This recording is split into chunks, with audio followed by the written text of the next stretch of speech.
As pessoas que fogem da vocação estão escondidas onde? As pessoas que estão correndo do chamado, onde elas estão escondidas? As pessoas que Deus mandou fazer e elas não fizeram, onde elas estão? Porque está cheio de gente escondida no templo. Adquira o seu Planner 365. Mapa bíblico para a leitura da Bíblia em um ano. Condição especial de lançamento, apenas R$ 19,90. Seja um mantenedor do nosso canal. Link na descrição. Neemias capítulo de número 6, versículo de número 11.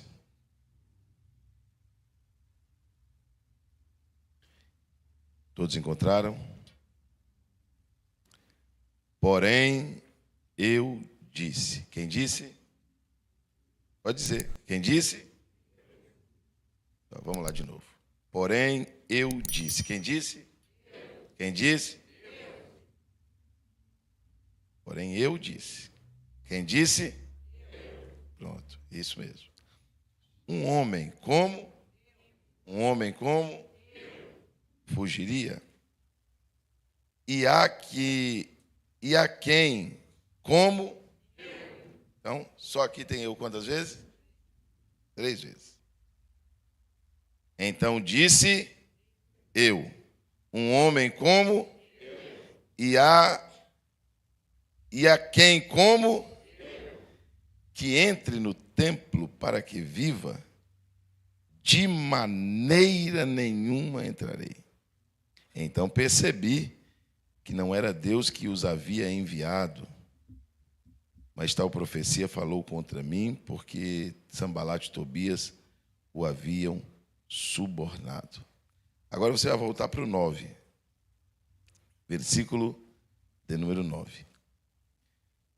Porque todos eles procuravam me atemorizar, dizendo: as suas mãos largarão a obra e ela não se efetuará.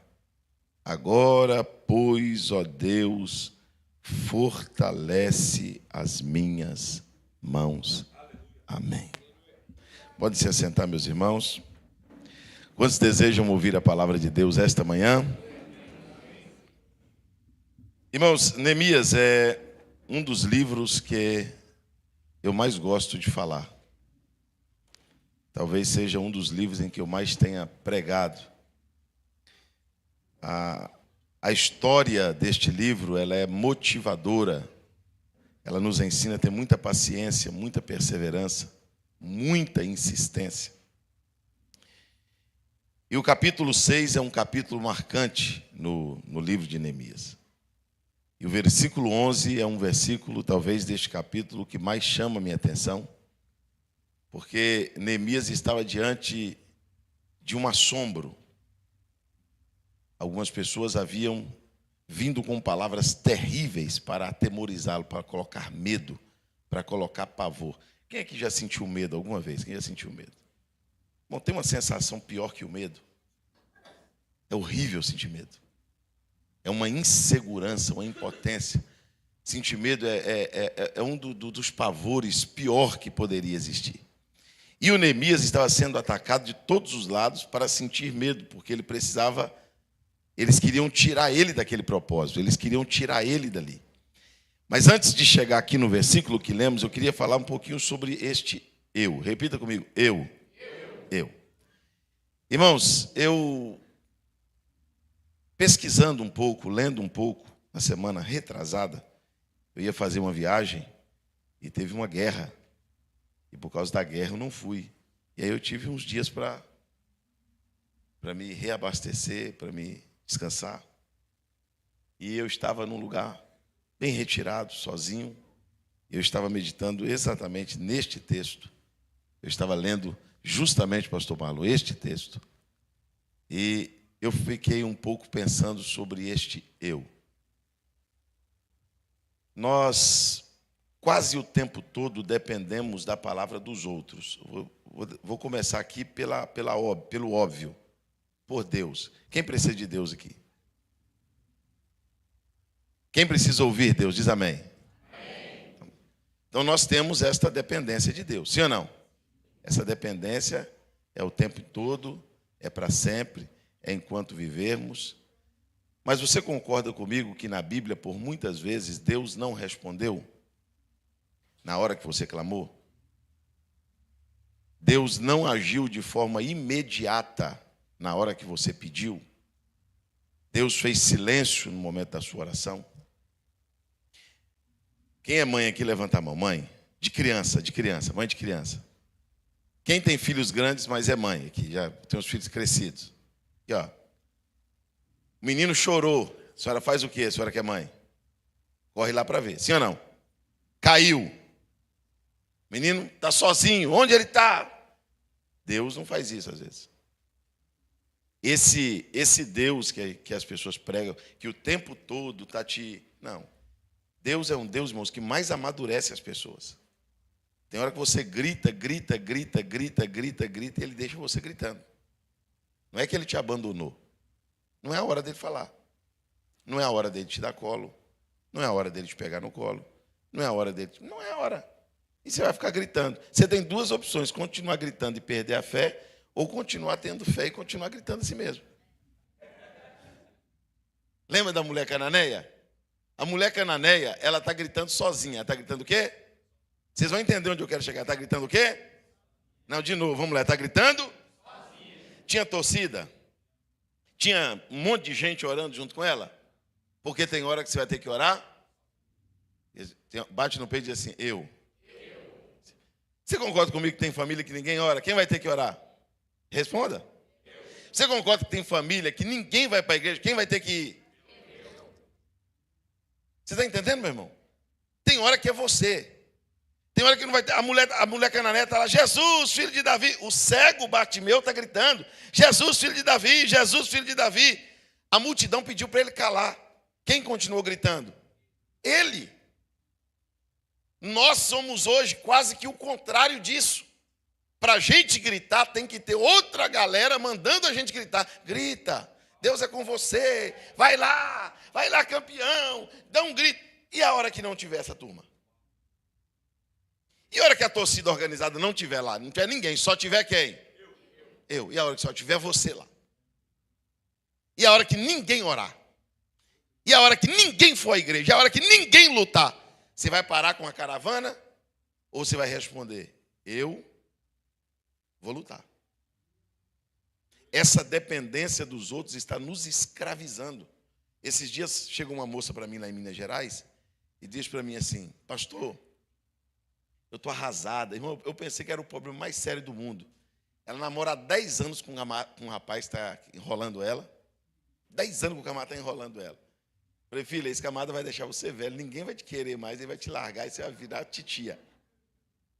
Aí ela disse: sabe qual foi a resposta dela para mim? Pastor, eu não vivo sem ele. Eu falei para ela assim: você passou 2 anos afastado da igreja e viveu sem Deus. Você não estava na igreja, estava desviada. Você conseguiu viver sem Jesus. Você conseguiu viver sem a igreja. Como que você não consegue viver sem esse cidadão que nem bem para você faz? As pessoas perderam esse eu aqui. Essa dependência emocional, essa dependência de ouvir, essa dependência das pessoas dizer coisas boas para a gente. Os irmãos perceberam que a gente viciou nisso? Procura saber quem são as pessoas mais ouvidas, mais seguidas. São isso aqui. Eu estou batendo dessa tecla, irmãos, dia após dia, para ver se eu ajudo as pessoas. As pessoas perderam aqui esse eu. Olha, escuta aqui, a mulher cananeia, o cego Bartimeu gritou.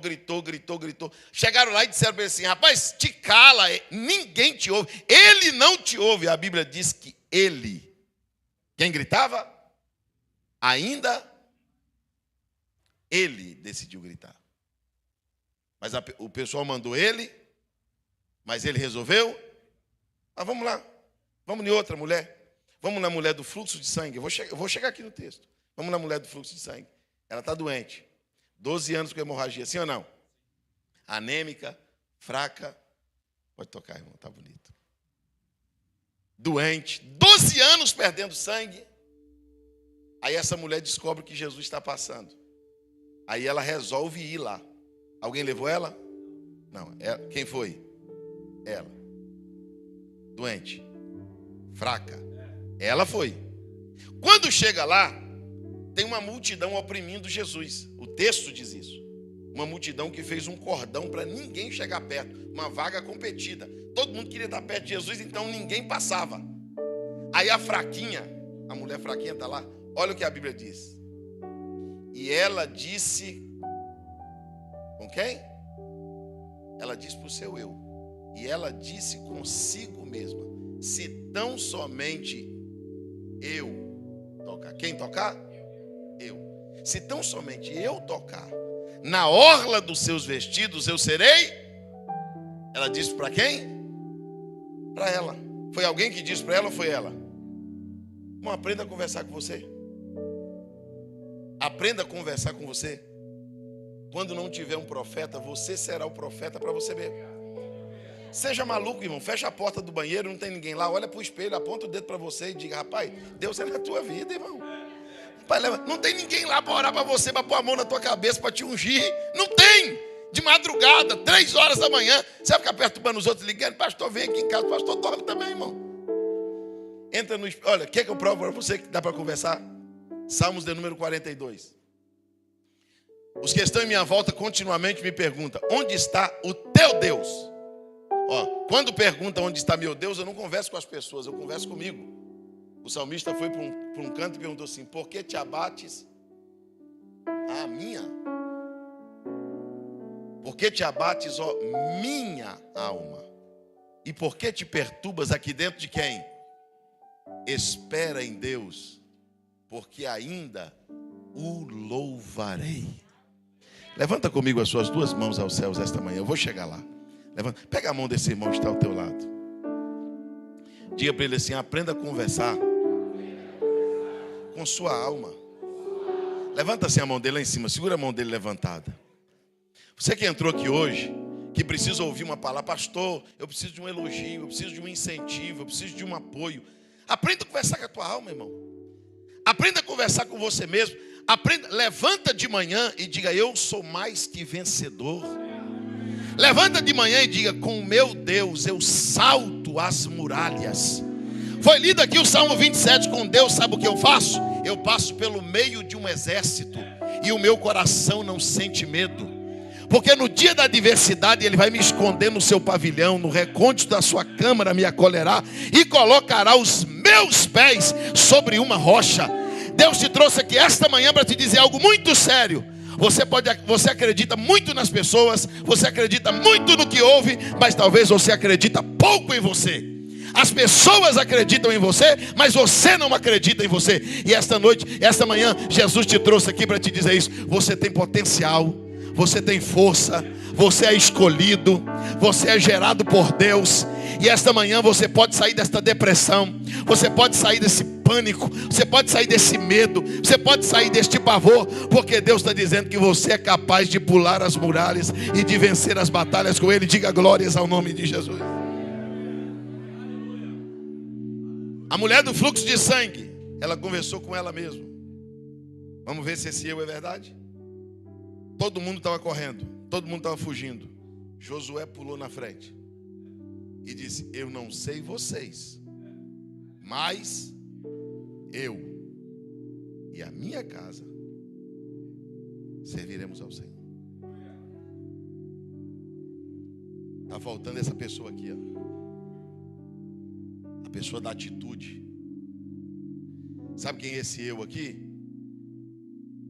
Tem 40 alunos na sala, está todo mundo matando a aula da faculdade sexta-feira para ir para a balada. E ele levantar e dizer assim: eu não vou. Por que todo mundo vai? Não, eu não vou, eu não sou todo mundo. As pessoas estão perdendo a identidade. O eu é a nossa identidade. Todo mundo eu não desisto. Todo mundo desistiu, mas eu não desisto. Todo mundo correu, mas eu não corro. Neemias foi um homem que ele foi marcado por terríveis batalhas. Neemias, ele começa, se você ler o capítulo de número 1, capítulo de número 2, Neemias está cativo. Neemias está na fortaleza de Suzã. Neemias tem um sonho de voltar para Jerusalém, um desejo de voltar para Jerusalém. Não tem condição nenhuma de voltar para Jerusalém, mas ele está lá. A Bíblia diz que orando e jejuando para que Deus entrasse como uma providência. A Bíblia não diz que Neemias tinha companheiros de oração, companheiros de jejum. Isso aqui que está acontecendo essa manhã, irmão, é maravilhoso, porque a igreja está jejuando. Já viu quando uma família toda jejua? Agora eu vou te perguntar, e o dia que não tiver uma campanha? Você vai deixar de jejuar? O dia que as outras pessoas não vierem para a oração, você vai deixar de vir? Aprenda isso. Vai chegar um momento da sua vida que não tem amigo, não tem mãe, não tem pai, não tem ninguém. É você. É por isso que as pessoas estão se matando. Elas perderam esse aqui, ó. Elas perderam isso, elas perderam o eu delas. É por isso que as pessoas estão desistindo da vida. Por isso aqui. As pessoas estão perdendo a decisão pessoal. Esse Neemias aqui, a batalha dele começa no capítulo 1 e no capítulo 2, quando ele tem que começar a orar e jejuar por uma causa. Depois que ele jejua e ora, ele continua prestando seus serviços lá na fortaleza de Suzã. E ele sai de lá com uma carta na mão para ir para Jerusalém. Quando ele chega em Jerusalém, tudo destruído. Ele resolve começar, os irmãos conhecem a história, ele começa a reconstruir os muros. Ele começa lá de baixo. A Bíblia diz que os inimigos vêm. O Neemias, ele é a frente, ele é linha de frente. Então, se atingir Neemias, atinge todo mundo. Você lê o capítulo 2, capítulo 3, capítulo 4, as perseguições vão só intensificando, só intensificando. Quando chega no capítulo número 6, pastor Marlon, que é o capítulo que eu vou falar para vocês em alguns minutos, a coisa fica tão séria, que no versículo 3, tem duas traduções. Uma diz, eu não posso descer, a outra tradução diz, eu não posso parar. Diga comigo bem forte assim, eu não posso descer. Diga de novo. Diga mais forte. Vou te explicar isso aqui, porque isso aqui é uma mensagem de Deus para você esta manhã. Você sabe o que o inimigo estava fazendo lá embaixo? Chamando Neemias para Ono, para o vale de Ono. Aí Neemias diz assim, olha, eu estou fazendo uma grande obra, eu não posso deixar de fazer o que eu estou fazendo para descer aí. Aqui eu aprendo algumas lições. Primeiro, o inimigo está querendo te levar para o nível dele, quando ele quer que você desce. E Deus me trouxe aqui esta manhã para dizer para alguém, sabe por que você briga sempre? Sabe por que você sempre cai naquele laço de confusão? Porque você desce no nível do seu inimigo. O inimigo está lá embaixo gritando, procurando confusão, e você deixa o que está fazendo para ir lá brigar. Você perde a sua razão quando você deixa de fazer o que é grande para fazer o que é inútil. Olha o que Neemias diz, eu estou fazendo uma grande e não posso descer. O que você está fazendo é muito grande para você descer, irmão. Você não pode descer. Deus te trouxe aqui essa manhã para te dizer isso. Quando o inimigo estiver lá embaixo afrontando, quando o inimigo estiver lá embaixo gritando, chamando você para briga, para confusão, gente mandando mensagem desaforada, gente jogando, insinuando, jogando indireta para você, foca no que você está fazendo e não desça. Diga para alguém esta manhã, não desça no nível do teu adversário. Você não pode ter fama de barraqueiro. Não. Você não pode ter fama de quem desce para brigar. Ah, pastor, eu não levo desaforo. Você está perdendo a guerra, irmão. Pastor, se falar eu brigo. Não, você está errado, não faz isso não, você está se diminuindo. Quando o inimigo chama para você descer, você diz assim, eu tenho muita grandeza em Deus. O que eu estou fazendo é muito precioso. Para mim descer num nível desse, não vou descer. Olha para o teu irmão e diga para ele de novo, não desça no nível do teu adversário.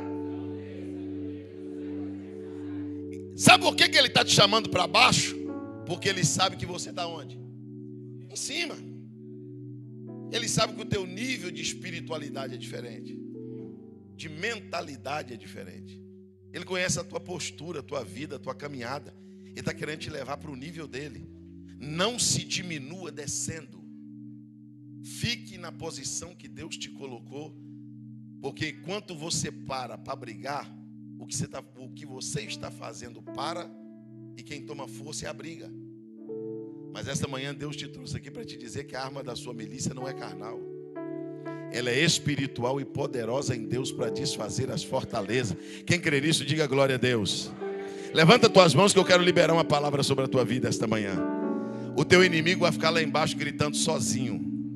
O teu inimigo não vai te tirar do foco. O teu inimigo não vai te tirar do rumo. Deus me trouxe aqui esta manhã para te dizer: Satanás levantou alguém para te importunar.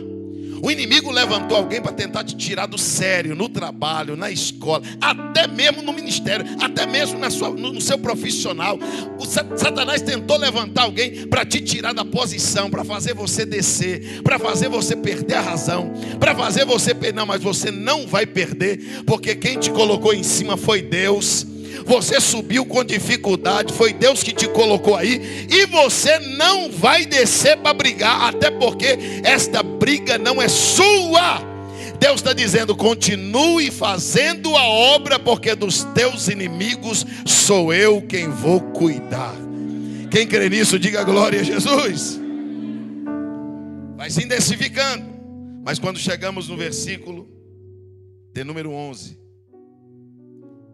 Neemias, ele faz a visita a um homem, e este homem, pastor Marlo, ele entrega para o Neemias uma palavra de pavor, de medo, e ele usa o nome de Deus.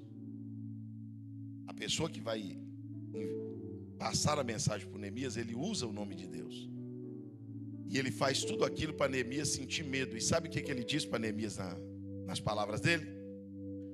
Fuja para o templo, feche as portas, feche as janelas e se esconda lá dentro, porque hoje eles vão vir te matar. Hoje eles vão vir te matar, e você agora vai para o templo e se esconda. Faz o quê? Não, diga de novo. Diga de novo. Diga outra vez. Mas não parece que ele está fazendo a coisa certa? Vai se esconder na igreja, que bacana. Não parece que ele está fazendo o correto? Não parece que ele está fazendo o que era realmente para fazer? Se esconder no templo? Por que a pessoa disse isso? Para fazer Neemias cometer um pecado espiritual. Escute isso. Porque fugir é errado, sim ou não? Mas o templo é certo. Então ele estava dizendo para o Neemias o seguinte: você fuja, mas fuja para o templo. Estou chegando lá, me aguarda só um minutinho aí. Fuja para onde?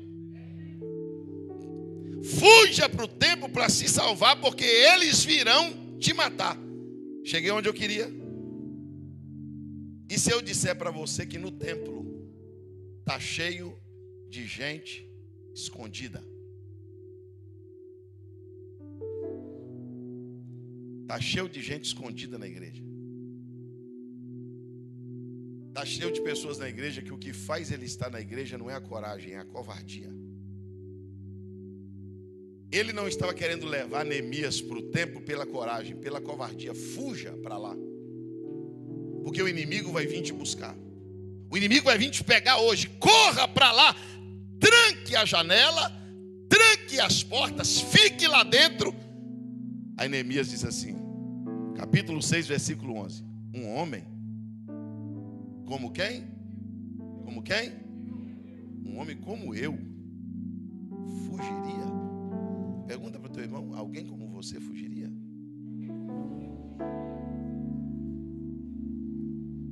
Olha para mim só um minuto. As pessoas que fogem da vocação estão escondidas onde? As pessoas que estão correndo do chamado, onde elas estão escondidas? As pessoas que Deus mandou fazer e elas não fizeram, onde elas estão? Porque está cheio de gente escondida no templo. O Neemias diz assim: eu não vou usar o templo, como um esconderijo para me salvar. Não. Até porque a igreja não é um lugar de se esconder, é um lugar de se mostrar. A igreja não é um lugar de se esconder, é um lugar de se revelar. E Neemias disse assim: eu vou correr para dentro do templo e vou fechar as portas e a janela. Neemias entendeu que, eu vou chegar aqui, que isso aqui era uma mentira. Por quê? Porque se o Neemias fica onde Deus o colocou, ele ficou e não morreu. Morreu? Morreu? Se ele fugisse para o templo e se escondesse, ele ia morrer ou não? Ia. Então olha para o teu irmão e diga para ele: não adianta se esconder na igreja. Não adianta. Se você se esconder na igreja só para se salvar de uma situação, pode ser que o que tem para te pegar, te pega aqui mesmo.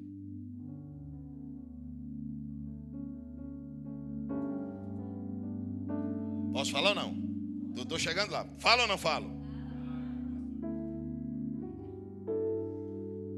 Deus está por aqui de gente que só corre para o templo quando está ameaçado.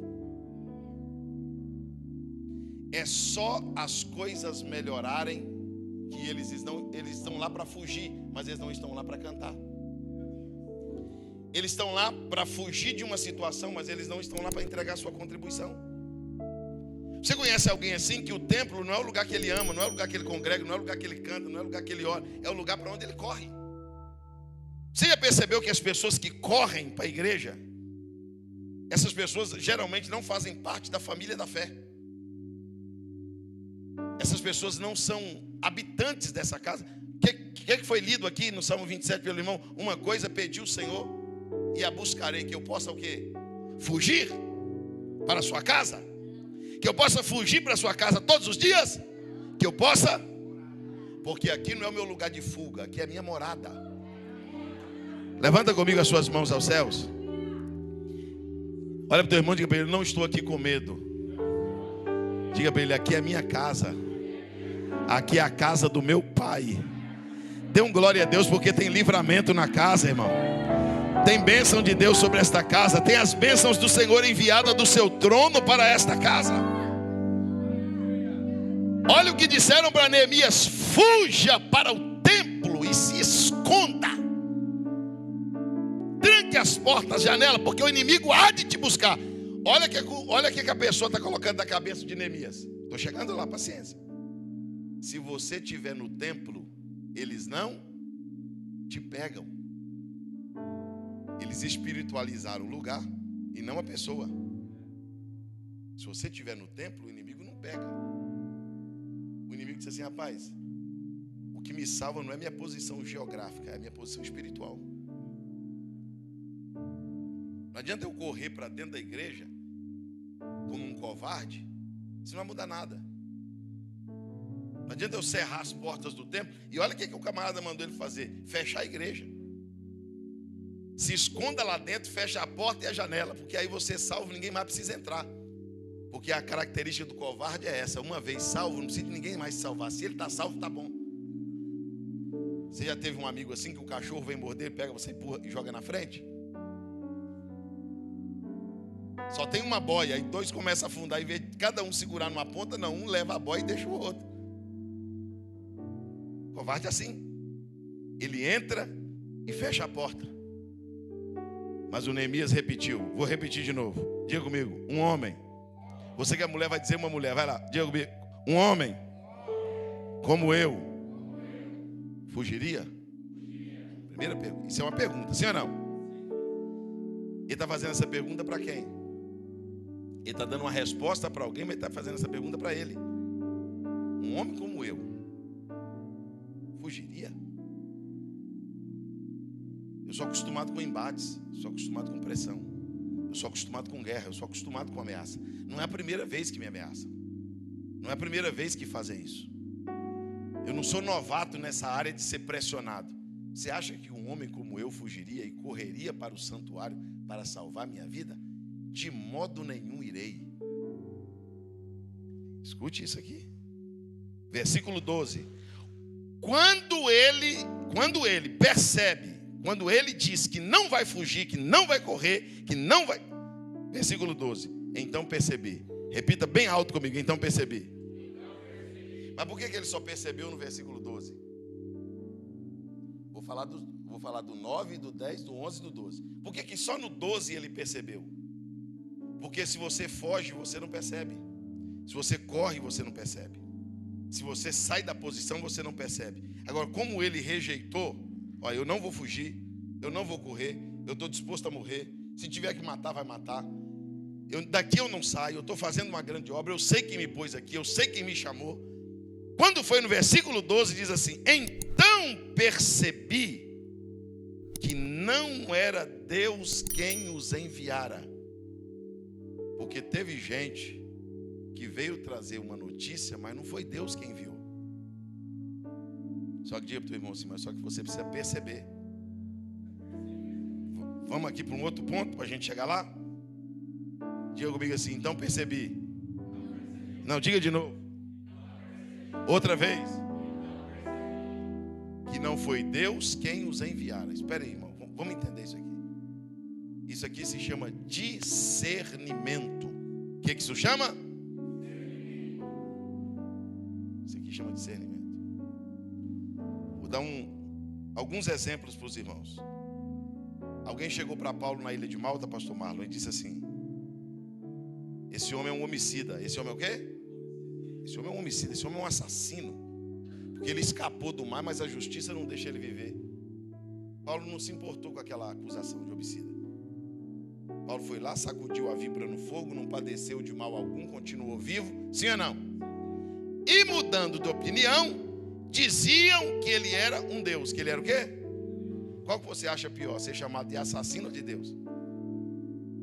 Ser chamado de Deus é pior. Porque eu garanto para você que o elogio, muitas das vezes, o elogio é muito mais nocivo do que a crítica. A crítica, ela tem um poder de te fortalecer, mas o elogio tem o poder de te envaidecer. Então, muitas vezes é melhor estar humilhado por uma crítica do que soberbo por um elogio. É nessas horas que você tem que entender que não foi Deus quem enviou. Quer que eu prove para você que não foi Deus quem enviou? Paulo e Silas estão passando na rua de uma cidade. Tem uma moça que tem um espírito de adivinhação. Quando Paulo e Silas estão passando, ela diz assim: esses dois homens que estão passando são dois servos do Deus Altíssimo. Ó, bonito ou não? Só que não era Deus. Paulo olhou e disse assim, Paulo olhou para a moça e repreendeu dela o quê? Ah, mas como isso, irmão? Ela acabou de dizer que eles são dois servos de Deus. Como que eles olham para ela e repreendem ela o demônio? Eu não estou entendendo. Elas dizem que eles são dois servos de Deus. E ele olha para elas e repreende o quê? O espírito maligno que está na vida dela. Porque não foi Deus que a enviou. O dia que nós tivermos esse nível de discernimento, de alguém estar falando com você e você perceber que não é Deus, seja a palavra positiva ou negativa, seja a palavra de confronto ou de elogio, não interessa. Você só precisa entender a fonte daquela mensagem. Você precisa saber de onde aquela mensagem está vindo. Você precisa saber se é Deus que está falando. E o Neemias percebeu que não foi Deus quem enviou aquelas pessoas. Quantas das vezes você recebeu uma palavra que não foi Deus que enviou? Quantas vezes você ouviu e absorveu uma coisa que não foi Deus que falou? Quantos conselhos você ouviu que não veio da parte de Deus? Quantas pessoas te orientaram a fazer coisas que não foi Deus que te orientou a fazer, mas você não percebeu? Você não percebeu. É esse discernimento que a gente tem que ter. Porque se Deus falar para você assim: Moisés, diga ao meu povo que marcha, pode ter um mar na frente, você pode marchar, o mar vai abrir. Vai ou não vai? Vai ou não vai? Vai. Agora, se Deus falar para você, se Deus não falar para você, e o caminho estiver seco, e você for por conta própria, você pode tropeçar num grão de areia e morrer. Se Deus falar para você passar no meio do mar, você pode passar e viver. É o que Deus está falando. Cuidado para você não ouvir e absorver coisas que não foi Deus quem enviou. Sabe por que tem muita gente em relacionamento errado? Porque entra alguém na vida dele que não foi Deus que enviou, mas ele não percebe. Por isso está cheio de gente confusa, cheio de gente atrapalhada, cheio de gente em confusão. ele vai absorvendo e recebendo coisas que não foi Deus quem enviou. Mas essa manhã Deus vai te dar discernimento. Levanta comigo as suas mãos aos céus. De uma mensagem a uma amizade, de uma palavra a um relacionamento, Deus vai lhe dar discernimento para te dizer: entra, não entra, ouve, não ouve. Eu estou nesse negócio, eu não estou nesse negócio. Irmãos, escuta, levanta a mão que eu vou profetizar isso. Tem gente que vai chegar para você sorrindo, tem gente que vai chegar para você tentando se aproximar de você, e Deus vai dizer assim: afasta. Tem gente que vai chegar com a cara fechada, você vai olhar e dizer: não fui com a cara, que cara feio, que cara chato. E Deus vai dizer: abraça, é gente boa. Porque é discernimento, não é o que você sente. Deus vai colocar gente na tua vida que você achou que era ruim e é boa, e Deus vai tirar gente da tua vida que você acha que é boa e é ruim. Quem acredita que Deus vai dar discernimento aqui esta manhã? Deus vai te dar discernimento para entender o que é dele, o que não é dele, onde está a voz dele, onde não está a voz dele, onde ele está, onde ele não está, onde é para entrar, onde não é para entrar. E esta manhã Deus te trouxe aqui porque Deus vai te dar percepção. Pegue a mão de alguém e diga: Deus está te dando percepção. Você vai perceber. Pastor Marlon, Deus vai nos dar uma percepção tão grande. Você sabe o que, que os antigos diziam? Os antigos chamavam de intuição. Quem lembra disso? Eles não sabiam explicar. É assim ou não é? Lá na minha terra diz pressentimento. Os antigos diziam assim: eu estou tendo um pressentimento. Sabe o que é isso? Vai ter dia de você estar indo por uma rua e Deus dizer para você assim: vira à esquerda. Não, Deus, mas eu sempre viro à direita. E Deus vai dizer: não, vira à esquerda. E você vai virar à esquerda e vai se safar de alguma coisa. Irmãos, eu acho que nós temos ouvido muito pouco a voz de Deus. Eu acho que a voz das pessoas estão falando mais alto no nosso coração. Nós estamos tendo um seríssimo problema com a nossa identidade, com o nosso eu. Esse eu que decide. Olha, eu já contei aqui para os irmãos que eu adoeci gravemente de um problema psicossomático. Gravemente, mas grave. Eu tinha que parar de viajar, parar de pregar, parar de ir para a igreja. Se eu fosse ouvir, na verdade o psiquiatra tinha a cara de estar mais doido do que eu estava. Falei: se eu ouvir esse homem, eu estou perdido. Ele disse para mim: você não faz mais isso, não faz mais isso, não faz mais isso. Eu sei que ele queria me ajudar. Dentro da profissão dele, ele estava querendo me ajudar. Deixa eu te dizer uma coisa. Você que já passou por uma depressão, por um pânico, por um transtorno, quem está em sua volta está sentindo? Está vendo? Não, é só você. Então essa hora não tem como contar com as pessoas. Alguém no máximo pode ficar ali: fica assim, não adianta nada, mas para quem está sofrendo, isso aí não vale nada. Isso aí é água de batata, é ou não é? Não chora não, não é você. Não fica assim, não adianta, é você. E eu decidi. Quem decidiu? Eu decidi. Eu vou vencer essa doença. Eu vou vencer essa doença. E como eu fui criado na roça, desde criança eu observei uma coisa que eu nunca entendia. Por que o soro, a vacina que sara uma pessoa de uma mordida de cobra, é tirada do veneno da cobra? O soro que sara a pessoa é tirada do veneno. Eu disse: rapaz, se esse veneno está na minha cabeça, a cura também está na minha cabeça.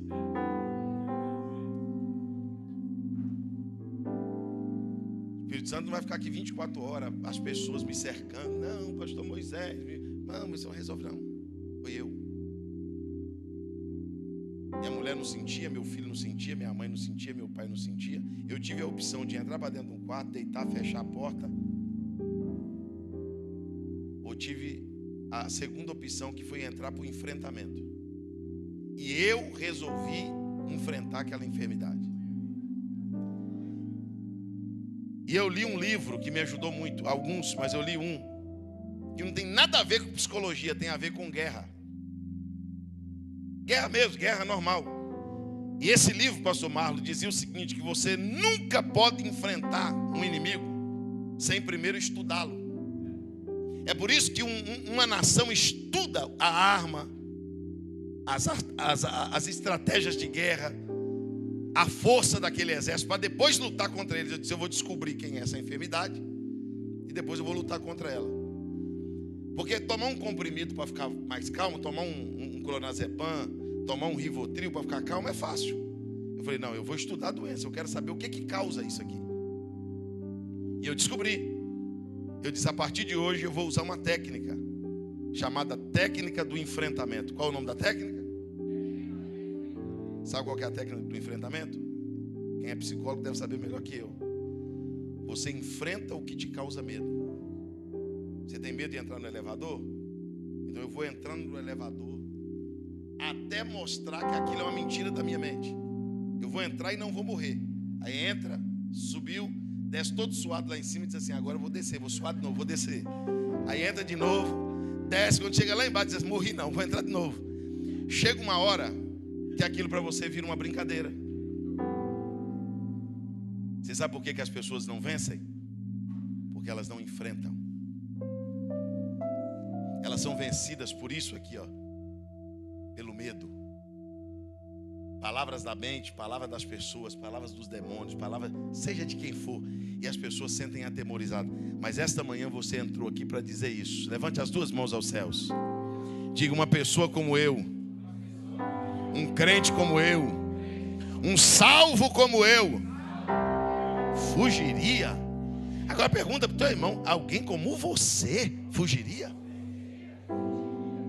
Diga para ele assim, Deus te trouxe esta manhã para a técnica do enfrentamento. Não é aquele enfrentamento quando você não era crente, não. Sabe? Aquele enfrentamento do inimigo vindo de lá com arma e você não. Hoje não, hoje você não tem mais esse enfrentamento. Hoje o teu enfrentamento está em Efésios capítulo 6. Você levanta, coloca o capacete da salvação, toma a espada do Espírito, coloca o cinto da verdade, a couraça da justiça, calça os pés com a preparação do Evangelho da paz, olha para quem te está fazendo medo e diz, a guerra começou. Eu não vou fugir, eu não vou me entregar. Quem acredita que vai vencer pelo sangue de Jesus aqui? Esta manhã diga glórias a Deus. Deus trouxe você aqui esta manhã para te dizer que não adianta se esconder no santuário. Você precisa enfrentar. Você precisa enfrentar esse medo. Você precisa enfrentar esse pavor. Você precisa enfrentar esse inimigo espiritual que se opõe a você o tempo todo. E essa manhã é propícia para isso. Você está vindo de um propósito de guerra. Você está vindo de um propósito de jejum, de busca, de oração. E sabe o que Deus vai te dar nesse propósito? Deus vai te dar coragem. Deus vai te dar ousadia. Deus vai te dar firmeza. Diga glórias a Deus por isso. O inimigo não vai bater o pé e te tirar de casa, bater o pé e te tirar da igreja, bater o pé e te tirar da cidade, bate o pé e te tira da empresa. Não é assim não, meu irmão. Um homem como você fugiria? Neemias disse assim, rapaz, não é a primeira vez que eu passo por isso não. Eu vou enfrentar. Eu não vou ser um crente escondido no santuário, de porta e janela fechada. Porque o que mais tem na igreja é gente escondida que está fugindo de alguma coisa. Mas Deus te trouxe aqui esta noite para te dizer que o que vai te salvar não é se esconder no santuário. Deus esta manhã vai te dar coragem para enfrentar os seus adversários, os seus dilemas, as suas lutas. Quem crê nisso, diga glória a Deus. Vou fechar a Bíblia para falar para vocês o final desta mensagem. Por mais de 300 vezes está escrito na Bíblia, não temas. O que está escrito? Escute isso aqui. Por que você lê tanto versículo dizendo não tenha medo? Não tenhas? Não tenha? Porque Deus sabe que o medo é um problema. Deus sabe que o medo é um grande problema.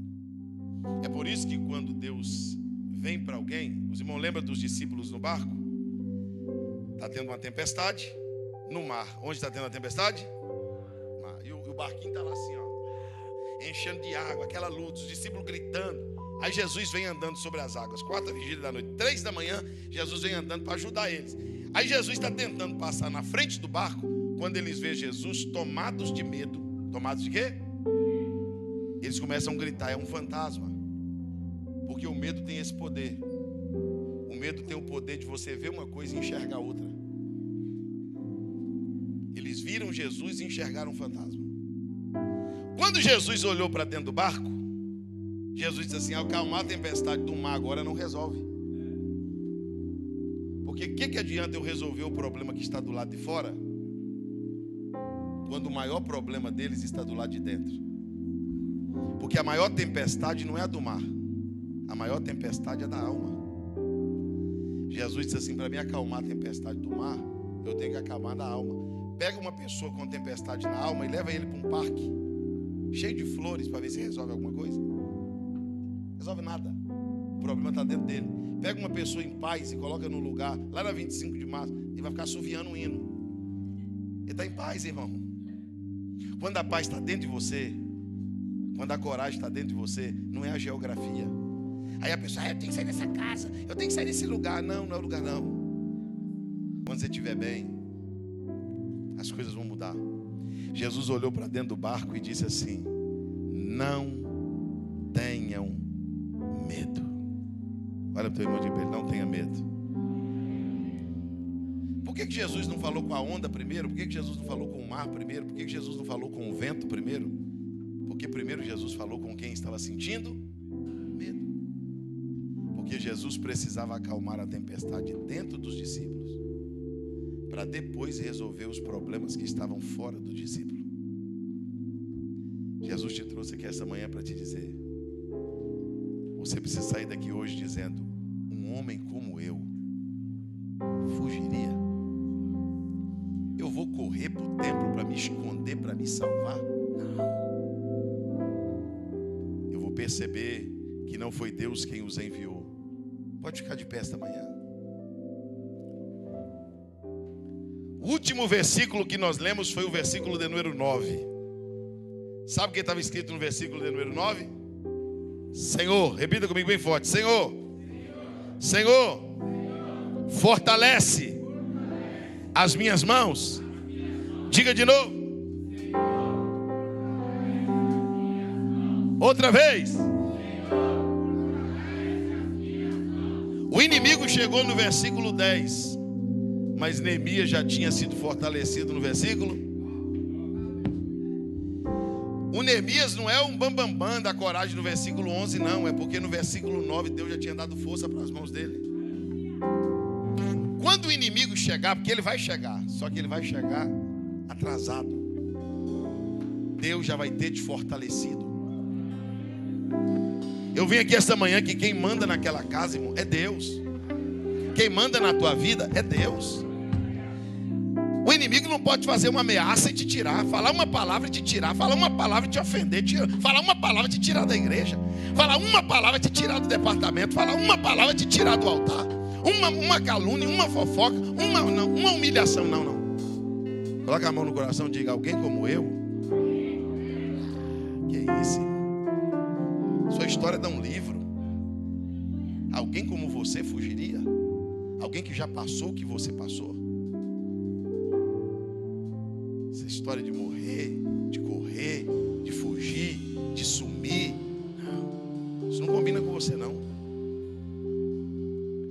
Deus te trouxe aqui esta manhã para te dizer que Ele está contigo nesta peleja e nesta batalha. Você vai fazer só o teu papel, o papel de ficar no lugar certo. E vou terminar aqui agora. Vamos orar.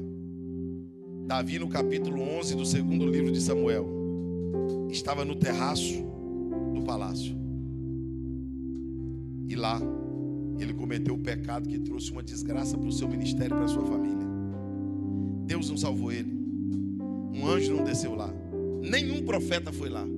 No capítulo 21, no versículo 15, Davi está cansado de tanto pelejar. Davi não tem força nem para reagir. Mas a Bíblia diz que de tanto pelejar, Davi estava cansado. Na guerra. Onde? Estava cansado, mas estava onde? Sem força, mas estava onde? Alguém não deve ter chegado para Davi e disse: vai embora, Davi. Deus não quer ninguém cansado. Vai embora, Davi. Davi disse assim: rapaz, no capítulo 11 eu pensei assim, deu errado. No capítulo 11 eu achei que esse negócio de não ir para a guerra, dá errado. Porque o que vai te salvar não é a sua força, a sua posição. Você no terraço cai, você na guerra cansado fica de pé.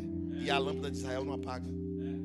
Se você estiver no lugar certo, pode levantar o inferno contra a tua vida, Deus te protege. Se você estiver no lugar errado, pode levantar as pessoas certas e você está mal.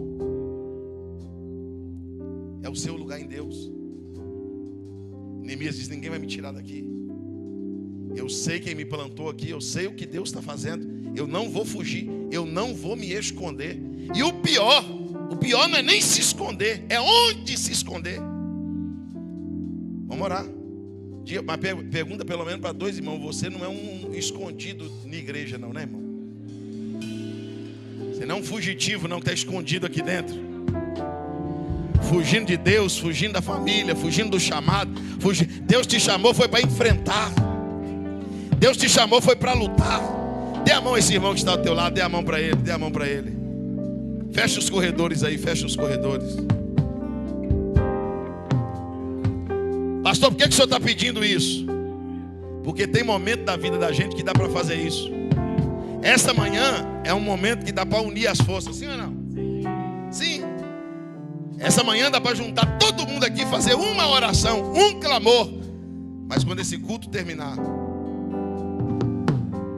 e você voltar para aquela casa, essa multidão aqui não vai estar lá. De madrugada, quando você levantar para orar, não vai ter 50 irmãos orando. Aí você vai ter que dizer: eu. Você que está acostumado aí no embalo dos outros, você que está aqui, que a tua mãe fica: rapaz, você só anda pela cabeça dos outros, tudo que seus amigos chamam para fazer, você faz. É porque você não tem esse eu, essa decisão. Dos teus amigos dizer assim: eu estou indo, você dizer: pode ir, eu não vou. Olha, eu estou desistindo. Podem desistir, eu não desisto. Diga comigo bem alto: é melhor morrer lutando do que viver fugindo. Diga de novo.